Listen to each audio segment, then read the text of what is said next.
I'm Keith Mathis. Today we're going to talk about how to use Zoom for ministries at Springhill Baptist Church. Zoom is one of the most simple type of programs that you can use for being able to interact online and in a virtual manner. Today we're going to show you how to set one up. We're going to show you how to use it with participants and how to be able to videotape anything you want to do with this program. All right, Zoom, Z-O-O-M, you're going to first go to the website of zoom.us. So that's what it is, www.zoom.us. And that's the site you're going to be signing in at. If you don't have an account, you can sign up for a free account. Now, a free account means that they're not going to charge you anything per month, but you do need to understand that a free account has limits. That means that you can do a 40-minute meeting before it cuts you off. Now, if you're not wanting to pay for a monthly fee for this, you can do a couple of 40-minute meetings. The downside of this is that your people get disconnected in between those two meetings. But the fee can be $15 a month, and then you're not under any type of contract, but it's $15 a month. All right, so once you have signed up for an account, you now, from that point on, you'll enter through My Account. And so when you do that, it'll sign you in, and then you will be able to set up and schedule any type of meeting you would like. All right, so in looking and setting up your profile, the profile is going to be what comes up every time you sign in. You'll notice here that I have mine set up with my name, my picture, so that comes up every time I sign in. Yours will do the same thing. I want you to notice also over here on the left-hand side, you'll notice under profile you have meetings, webinars, recordings. Now, for meetings, that's the one that you're wanting to check and wanting to use most of the time. If you sign up for a $15 a month program, you want to sign it up for meetings because that's going to give you a lot of the options that we're going to talk about here today, and it's going to allow you to put all your participants into the same room. Webinars are more expensive, and so we have a webinar account as well, but it's about $40 a month. And so it allows you to put 100 people into that same account. So if what you're wanting to sign up for, if you do decide to buy something, would be meetings at $15 a month with no contract. Now, once you sign up, you're going to then turn around and hit schedule a meeting. And when you hit schedule a meeting, this means you're going to put a meeting on the calendar that's going to produce a link for people to sign into. All right, so when you schedule the meeting, you're going to have an opportunity to be able to send out an invitation. You can do it through Yahoo Mail, Gmail, default email, any of those possibilities. And that seems to be one of the common ways, but I'm going to show you another way here in just a moment that you can do this. So when you schedule a meeting, the first thing it's going to do is ask you for a topic or a name. And so I'm calling it Springhill Small Group so that we know what we're doing. After I call it a name, I have an opportunity to give it a date and a time. And so that's just a little calendar there. So you're going to give it a date and a time of when it's going to run. You'll notice right underneath it, I've put an hour in. You can put 3 hours. I run full day seminars, so I'll do 10 hours is what I'll put in sometimes. But you're going to do an hour if you have a purchase account for Sunday school, or if you're going to do it for small group or something like that. If you're doing a free account, you're going to have 40 minutes. Then you'll notice also it has Central Time because that's the time everyone's going to be on. At the bottom of the page, you'll notice additional settings. The next is going to be a password setting. Now, I don't use this. I left it here so you could see it, but I uncheck that when I'm teaching because I don't want anybody to have to put a password in to get in. I want them to hit the link and for it to take them into the class. I don't want to have to have them remember a password. In addition, you'll notice over here it says video. Now you're going to be the host because you're the teacher, you're the one setting it up. And so if you want the video on to where you can see you like you're seeing me right now, then you want to hit it on. On the participants, you're going to want to hit on too, most likely, especially for your small groups for people to be able to see each other because the whole screen will fill up with those pictures, with those videos of people, and you can interact and share. You also, as it goes to the very bottom, it goes on down to the bottom of the page, you'll notice under meeting options and under audio. Now under audio, you're going to want to check both. That means a person can call in, but they can also use a headset with their computer. You'll notice also that the meeting options, it says enable them to join before the host and mute participants upon entry. As people sign in, you're wanting them to be muted so that you don't hear all the background noise from the home. Then what they'll do, they'll have a little microphone. They can touch that microphone with their mouse, and then what it will do is it will turn that microphone on. So the audio, and then your mute that we're just talking about. Now then here at the bottom, you're going to hit save. And when you save it, it's going to save all of those preferences that you have just set up. All right, next, after you've set that meeting up and you go signing in to the meeting, you'll see a link. You can double click the link, or you can hit the link that says host a meeting. So this is what the page is going to look like. And so you'll notice that we have Springhill small group. You'll notice here at the bottom though, that we've also got a link, and that link is the link that people are going to sign into. Now you're going to send it to them by email or post it on Facebook, but that's the link. You'll also notice that you can come over here and copy the invitation. I'm going to show you what an invitation looks like here in just a second. And then, of course, this button here, you punch that button and that's going to take you right into the meeting so that you can get it set up and you'll be ready for people when they start signing in.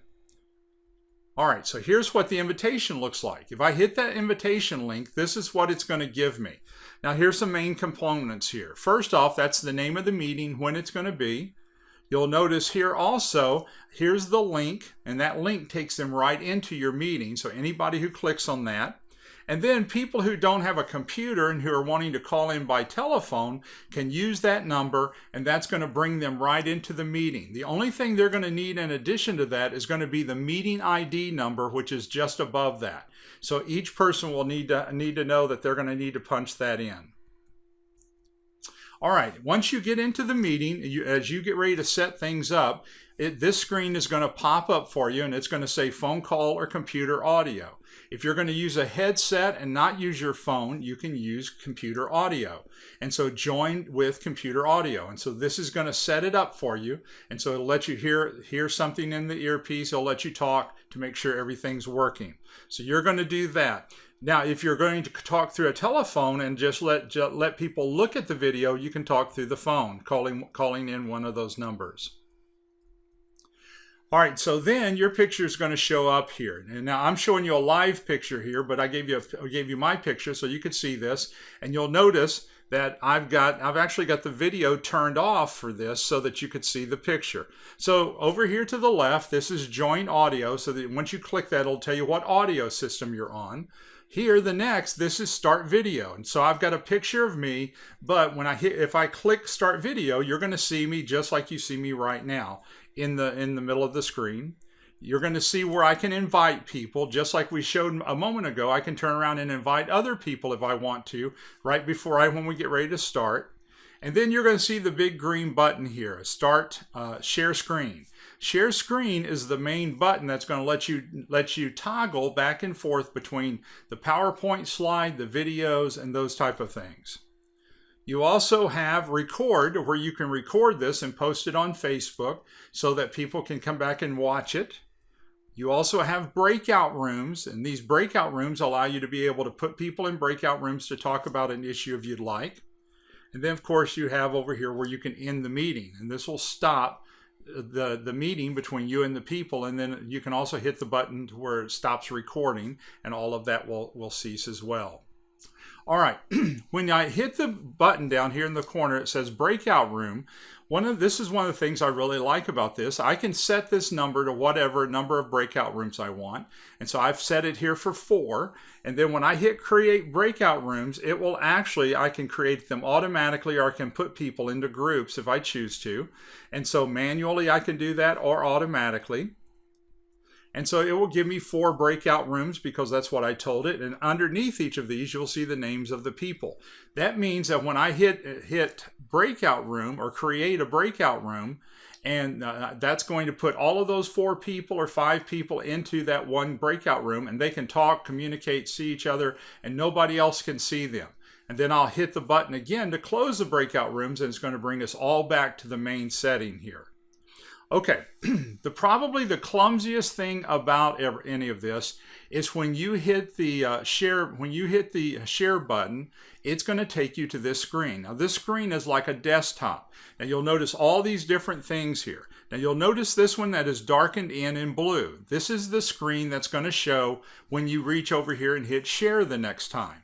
And so if I'm wanting something else like a PowerPoint to the left, I've got to turn that blue. Or the whiteboard to the top, I've got to turn that blue. So I'm going to then turn around and it's in blue. And so I've hit my toggles over here to PowerPoint. And so my PowerPoint now is going to be what's going to dominate the screen. I'm going to then hit share, and then this is what it's going to look like. That means I'm going to see it, but so are the people who are watching this. They're going to see the PowerPoint. All right, so let's go back to our main desktop. Notice the whiteboard is in blue. The whiteboard is like a big chalkboard for you, or a whiteboard for you to write on. So I then turn around, I make sure that's in blue. I hit my share button, and this is going to bring me up a whiteboard. And so it allows me to be able to write on it, draw on it, and everything. You can do it with a pencil, or you can do it with one of the tools. Or if you have a touch screen, then you can do it with your finger and be able to draw anything you want, just like you would a whiteboard. The other tool that you might choose to use is the chat. You'll notice over here in the corner where those 3 dots are. When you open those dots, it says chat. Well, the chat allows people to be able to type into you questions. If they don't want to ask it vocally from the video, they can type those in. And so your chat will come in. And then, of course, once again, you hit your new share. Anytime you're wanting to go back to kind of the main page to decide what direction to go, you're going to hit new share, and that's going to bring that desktop up to you every time. So I hit new share. Here's my desktop again. And so now I'm picking where do I want to go from here. And so here I'm picking one of those. If I hit stop share, that's going to stop the entire production of everything. Now, I showed you all of these just to give you just a high-level overview of Zoom. Zoom is relatively easy. What I would encourage you to do is sign up for a free membership. You've got 40 minutes that you can play around with it. And of course, as long as you don't go over 40 minutes, you're going to be fine. But play around with those. Get somebody else signed up, or get another computer sitting next to you to where you can see what it looks like on the student side or the participant side, and play around with it. It's a very easy program to use, and it will help us be able to minister in our church. Jared's doing such a good job getting videos out to us and making sure those videos are both funny with his dance moves, and as well as with preaching and with teaching. But our staff cannot do all of this, and so we need our teachers, our deacons, our elders, and our Sunday school teachers to help with this. And so every time a small group leader does this, we're re-engaging our church during a very difficult time. So thank you so much for watching. I hope it was beneficial to you. God bless you. Bye now.